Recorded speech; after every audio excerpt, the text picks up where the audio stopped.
Storm Team 3 meteorologist Jeff Vorg. This is your forecast first. Temperatures are cooling off pretty quickly, but skies will be mainly clear. A few passing clouds possible overnight, but temperatures dip into the 50s. Lows tonight in the 40s. It's going to be a chilly one, but warmer weather's on the way. I timed that out for you here soon, but first News 3 at 6 starts right now. And right now on News 3 at 6, homelessness among local veterans on the decline. Find out what a local organization is doing to keep the trend going. Plus, a Chatham County bar security guard gunned down while on the clock. We spoke to the community who loved him about how they're honoring and remembering their friend.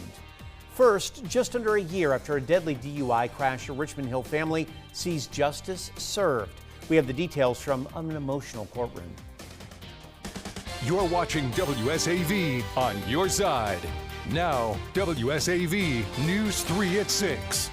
Good evening. Thanks so much for joining us. I'm Andrew Davis, in for Ben and Tina tonight. Our top story at 6, closure in a Bryan County courtroom as two families see justice served. A Richmond Hill woman sentenced for the DUI crash that killed a mother of 3 and injured another. Sarah Smith was there for the emotional hearing. Sarah? Well, it happened on December 6th, 2024 on Highway 17 near Ponderosa Road. 36-year-old Jacqueline Baycoat, referred to in court as Morgan Henderson, pled guilty to homicide and serious injury by vehicle. Now, emotions were high today as she was handed a 12-year sentence by Judge Charles Rose Jr. in front of the victim's family. Understanding the magnitude of the physical pain, the emotional and mental pain and suffering it has caused. For the first time since the fatal crash, Jacqueline Morgan Baycoat Henderson stood in court and read a statement to the family of 35-year-old Donna Pitts and Donna Bocook. It was an emotional and difficult day in court for each of the families. Just no winners. It's lose-lose for everybody. Attorney Greg McConnell detailed what has been reported about the car crash on December 6th, 2024. Bocook was driving with her granddaughter Pitts in the passenger seat. They were turning onto Highway 17 when her car was struck by Henderson, who was traveling at 105 miles per hour, 85 on impact, according to McConnell. He says Henderson also hit another vehicle. Henderson told the court she only had half a glass of wine that day, but witnesses reported that they smelled alcohol on her and officers conducted a field sobriety test. However, her blood alcohol content was not tested until almost 5 hours later. Experts believe her BAC was around 0.09% at the time of the crash. Judge Rose says this wreck wasn't a mistake, but something that was intentional. But as I look at the facts in this case, man, driving over 100 miles an hour, heavy traffic weaving in and out. The witnesses that gave their accounts were horrified because they could see what was about to happen. They knew it wasn't going to end well. And Ms. Bocook, you had to know. WSAV talked exclusively with Bocook, who says she was forever changed by this incident. I hate it because she has to go through this because she makes the wrong choices, but I lost a grandbaby, and I got 2 grandbabies here beside me, and I'm just glad it's over.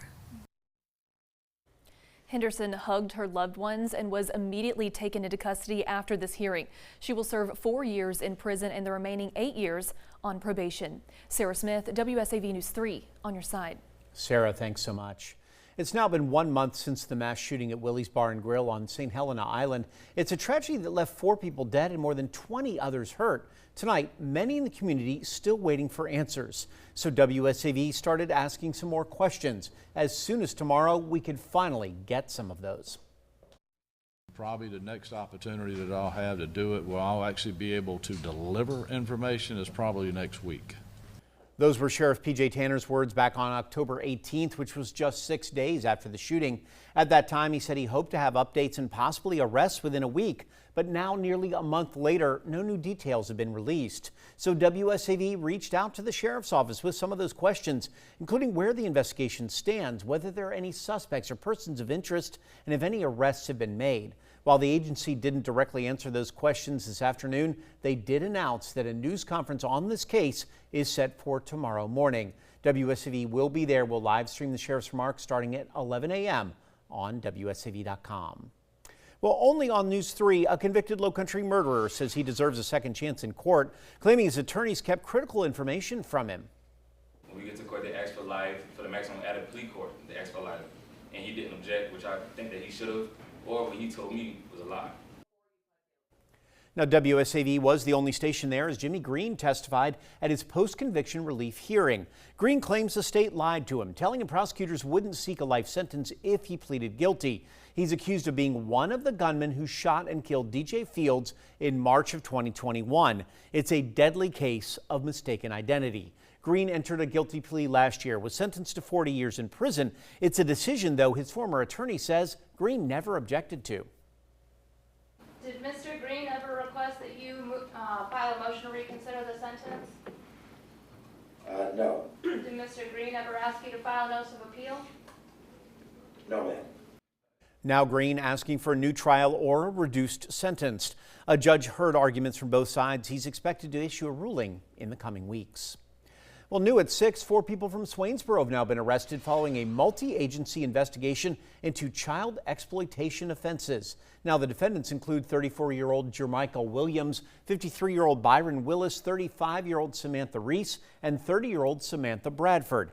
Their charges range from sex trafficking and enticement to the production and attempted production of child pornography. The investigation involved the FBI, the District Attorney's Office for the Middle Judicial Circuit, the Georgia Bureau of Investigation, and several local police and sheriff's departments. The FBI has called those crimes heartbreaking, but they did praise the collaboration that led to these arrests. And we're learning more about the man shot and killed outside a Chatham County bar early yesterday morning. Police are identifying him as D'Angelo Shaw. He's a security guard at Lucky's Pub and beloved member of the community.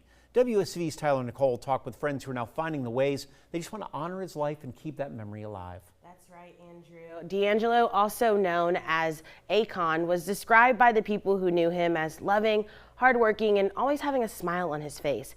The bar he frequented, Rachel's, told me that he will truly be missed, and anything that they can do to help his family in their time of need will be done, which is what started Order Up for Akon.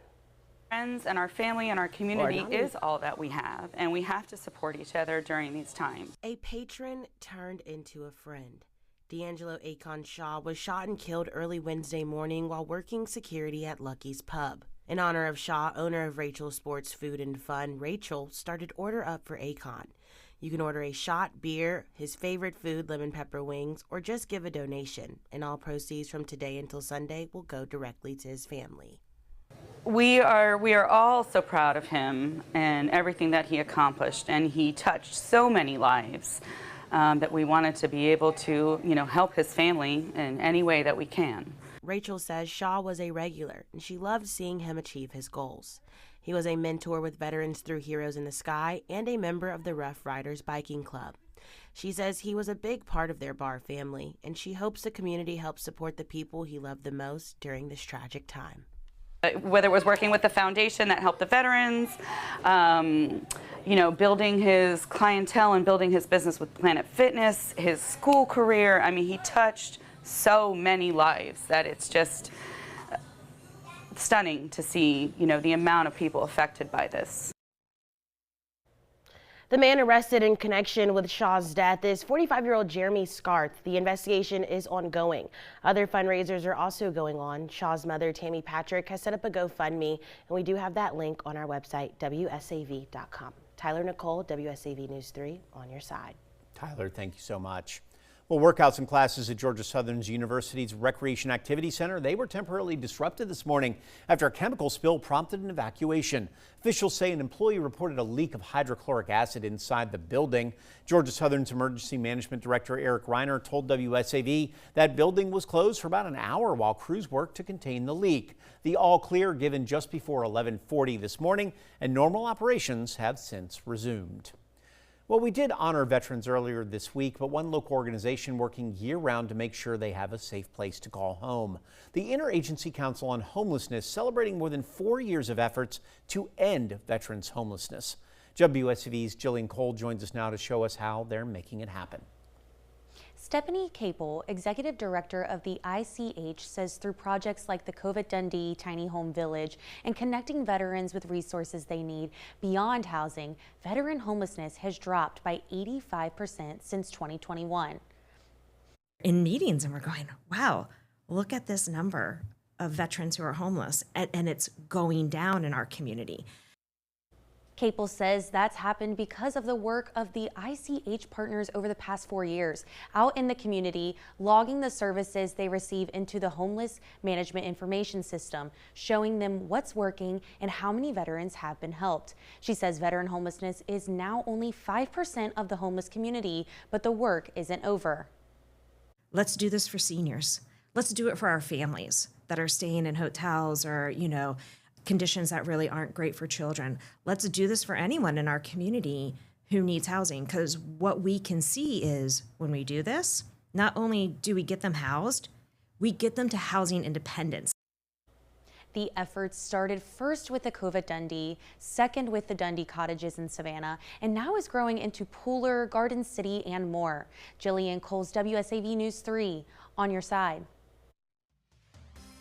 WSAV Time Saver Traffic is brought to you by Arrowhead Clinic, the accident doctors, where it pays to get well. Taking a look at traffic across the Coastal Empire and Low Country, evening commute seems to be winding down. Still some slow spots. Victory at Truman. Truman is backed up fairly far there. And Durant Avenue, either direction coming off of I-516, getting near Montgomery, White Bluff, etc., is still a slower go. I-16 has improved out of downtown, looking at good conditions with even the construction in the area. Along I-95, I-16 is slow from past Dean Forest out to the Pooler Parkway. I-95 itself, things are looking more manageable, except Georgia 21 having the typical difficulties. South side, things have improved on Abercorn until about King George, out to I-95 itself. And your drive home, if you are heading if you're heading out, things are still slow going in a lot of spots. But generally speaking, if you're heading to Richmond Hill, it is best to take I-16 westbound.